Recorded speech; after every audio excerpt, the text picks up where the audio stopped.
સુરત સલાબતપુરા પોલીસે MD drugs સાથે એક ઇસમને ઝડપી પાડ્યો. પોલીસે બાતમીના આધારે સલાબતપુરા રાજહંસ ઇમ્પિરિયલ ટેક્સટાઇલ માર્કેટના પાછળના ભાગેથી આ ઇસમને ઝડપી પાડ્યો છે.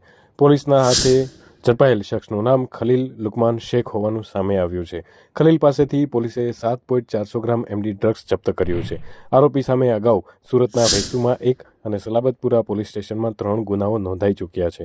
આરોપી ખલીલ બેઠી કોલોની ઉમરવાડા સલાબતપુરાનો રહેવાસી હોવાનું સામે આવ્યું છે. પોલીસે 74,000ના ડ્રગ્સ સાથે એક મોબાઈલ અને અંગ ઝડપીના 1900 રૂપિયા મળી અને કુલ 80,900નો મુદ્દામાલ કબજે કરી અને આગળની કાર્યવાહી હાથ ધરી છે.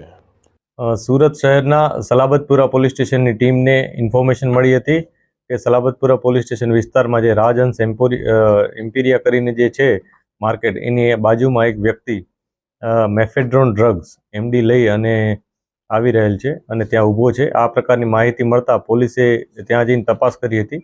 આ વ્યક્તિ મળી આવ્યો હતો, જેનું નામ સલીમ લુકમાન શેખ છે અને એની પાસે 7.4 ગ્રામ એમડી મળી આવેલ હતું, જેની કુલ કિંમત 74,000 રૂપિયા થાય છે. આ ઉપરાંત એના પાસે મોબાઈલ અને રોકડ રકમ મળી હતી. કુલ 80,900નો મુદ્દામાલ પોલીસે જપ્ત કરેલ છે.